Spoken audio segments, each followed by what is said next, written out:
Yo, what is up guys? Welcome back to the SUPES channel. My name is Matthew Ramos, and on this channel I'm to entertain, inform, and inspire using the topic of discussion, as always, which is superheroes. So guys, Spider-Man is in Sony, out of the MCU.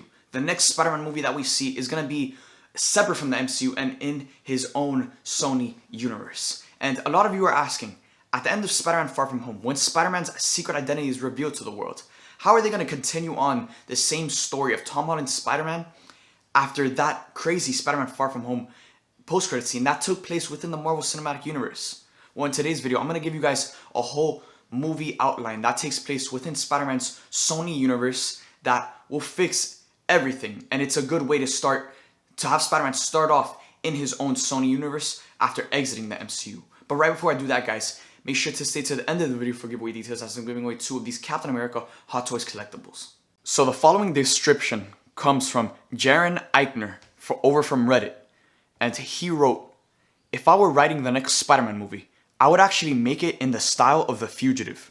After Peter is exposed to the world as Spider-Man, Happy sends him and Aunt May to go hide out with new identities.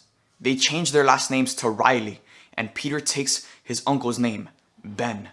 The government puts a $10 million bounty on Spider-Man's head, in part of the Sokovia Accords that are still in effect. They send in one of their best agents to go try to capture him, Kraven the Hunter. Maybe he is from Sokovia instead of Russia. While Spider-Man is hiding out, he eventually starts fighting crime in a brand new costume that looks more like the Scarlet Spider. After exposing himself, Kraven tracks him down, and the movie literally feels like The Fugitive, where Peter Parker is on the run trying to prove his innocence. The movie would end with Peter Parker achieving that, proving that he is a good guy. He actually winds up taking a job from the government to help track and stop villains or strange phenomenons. His first mission under this job would be to stop and capture a strange alien force that they have been tracking, codename Venom." So guys, obviously this isn't a full detailed, full script for a, separate Spider-Man Sony Universe movie. But it is a concept for a Sony Spider-Verse movie. And oh my god, this would be the most perfect movie concept to have Spider-Man exit the MCU and enter the Sony Universe. Because it still carries on that same storyline that we left from Spider-Man Far From Home. Peter's secret identity is revealed to the world and explains how he left everything that we've known so far. This explains why he hasn't come in contact with Happy or Nick Fury, or this explains why he's separate from that whole universe, because he goes out, him and Aunt May have new names. Now he runs under the codename Ben Riley. And now this also brings in a concept that has been missing from the MCU Spider-Man, Uncle Ben. This could be the point of Spider-Man's career where we see Tom Holland's Spider-Man actually address Uncle Ben.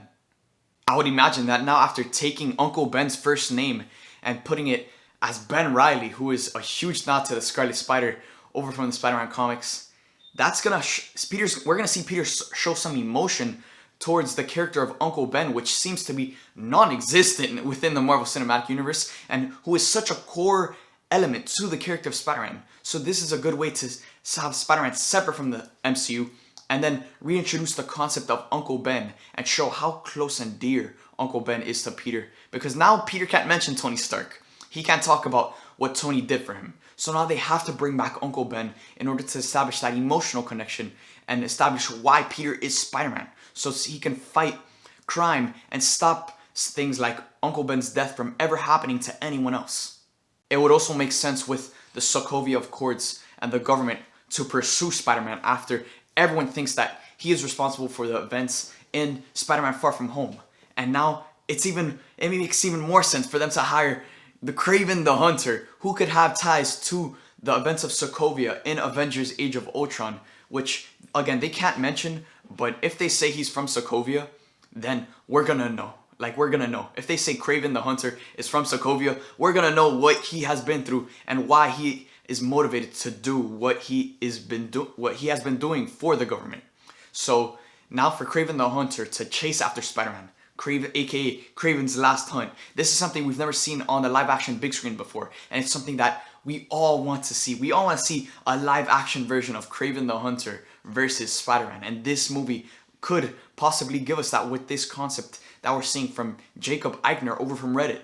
And then in the end, it doesn't really go into detail how he does it, but Peter clears his name. So people don't think that Peter Parker is Spider-Man anymore. So now he's free. He can go back to using his other regular name, Peter Parker, and he lets go of the name Ben Reilly, which is a fun little nod to the character Ben Reilly in the comics. But now the ending of the movie ends with Spider-Man working for some government organization. We don't know.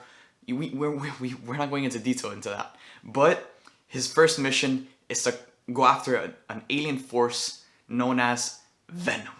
And this sets up the movie we have been waiting for ever since we heard that Spider-Man is going back to Sony. This sets up Spider-Man versus Venom. Tom Holland versus Tom Hardy. And it's inevitable that we're going to get this movie. And this would be the most perfect way to set it up, especially after Spider-Man exiting over from the MCU. And it's basically a clean little reboot. And it explains all of it. It explains the whole Sony Marvel deal.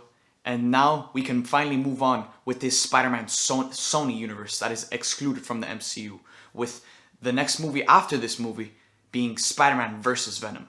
So guys, let me know what you guys think about this concept of a Spider-Man movie separate from the MCU in the comment section down below. Now getting into giveaway details, guys, I'm giving away 2 of these Captain America Hot Toys collectibles. All you have to do to enter this giveaway is like this video, comment down below, and subscribe for an entry towards winning one of these 2 Captain America Hot Toys collectibles. So there you guys have it. There is this amazing concept of a separate Sony Spider-Man movie that will explain everything after his departure from the MCU. It's something that I definitely want to see, and I think it's something that you guys would definitely want to see. So there you guys have it. Thank you guys for watching. I hope you guys enjoyed, and I'll see you guys next time.